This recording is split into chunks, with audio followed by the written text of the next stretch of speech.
আহাল্লাল্লাহুল বাইআ ওয়া হাররামার রিবা, তোমাদের জন্য সুদকে হারাম করা হয়েছে, ব্যবসাকে হালাল করা হয়েছে। তোমরা ব্যবসা করো, টাকা উপার্জন করো, সেই উপার্জিত টাকা দিয়ে তোমরা খাবার খাও, তোমার দেহের মধ্যে রক্ত মাংস যেটাই হোক কোনো সমস্যা নাই।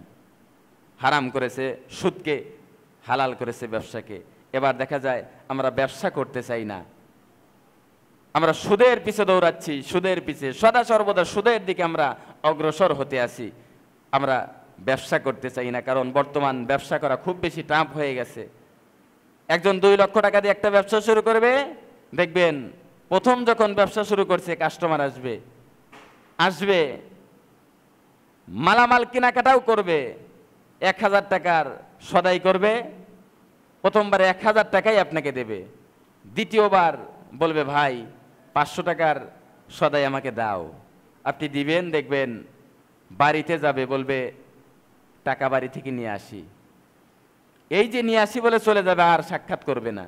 এরকম করে করে দেখা যায় 2 বছর দোকানদারি করবেন, দেখবেন আপনার টাকার অবস্থা এমন করে ফেলছে, আসল চালান শেষ। আপনার যে চালান ছিল, চালান একেবারে শেষ করে ফেলছে। তখন আপনার মাথার মধ্যে চিন্তা, তাহলে হাল খাতা করব আমি। হাল খাতা করে দেখা যায় মিষ্টি গেছে 1.5 মণ মাগার টাকা ওঠে নাই।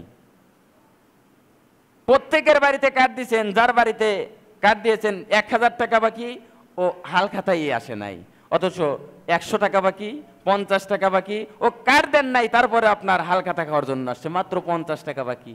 আপনি 50 টাকা মনে করে হাল খাতায় দাওয়াতই দেন নাই, মাত্র 50 টাকা। দেয় দিক না দেয় না দিক, দেখবেন যাকে কার্ড দেন নাই সে হাল খাতা খাওয়ার জন্য ঠিকই উপস্থিত হয়েছে, আর যার 2000 টাকা বাকি সে আসে নাই। বলবে ভাই মেলা ঝামেলায় ছিলাম, আসতে পারি নাই।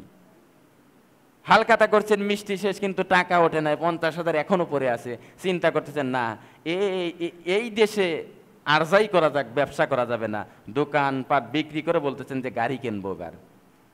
গাড়ি কিনতে গেছেন, গাড়ি কিনেও ঝামেলা, কারণ আপনি তো ভালো ড্রাইভারই জানেন না, রাস্তাঘাটে চলতে জানেন না। চলাচ্ছেন, যাইতে যাইতে মনে করেন যে গোপীনাথপুরের ওখানে গেছেন, একটা ছাগল সামনে এসে পড়ছে, ছাগলের দাম হচ্ছে 2500 টাকা। কইলো 50,000 টাকা জরিমানা, তুই মারলি কেন? তখন চিন্তা করতেছেন, আরে ড্রাইভারি করা অত সোজা না। গাড়ি বিক্রি করে জরিমানা দিয়ে বলেছে এনে আর থাকার দরকার নাই, বউ চল তুই আর আমি গার্মেন্টসে যাই। গেছান গার্মেন্টসে, ওখানে যাও সমস্যা। কারণ মেয়ে মানুষ যখন টাকা উপার্জন করতে শেখে তখন তাদের পাওয়ার খুব বেশি বেড়ে যায়। গার্মেন্টসে যায় আরো বেশি বিপদে পড়ে গেছেন। এতদিন যাবা কামাই রুজি করতে একটু কষ্ট হতো, বাড়িতে গেলে তাও একটু শান্তি ছিল। গার্মেন্টসে যাওয়ার পর দেখা যাচ্ছে আপনিও কাজ করে ফিরেন, আপনার বিবিও কাজ করে ফিরে, কিন্তু রান্না করার সময় বিবি আরামসে ঘুমাচ্ছে, আপনাকে বলতে পারলে রান্না করে, খাইলে খা, না খাইলে যা মন চায় করে, আমি আর পারতেছি না। মহা বিপদে আছেন। তার মানে বোঝা যায় রিজিক যে তালাশ করবেন এর মধ্যেও ভেজাল। যদি আপনি হালাল উপার্জন করতে চান আপনাকে পরিশ্রম করতে হবে।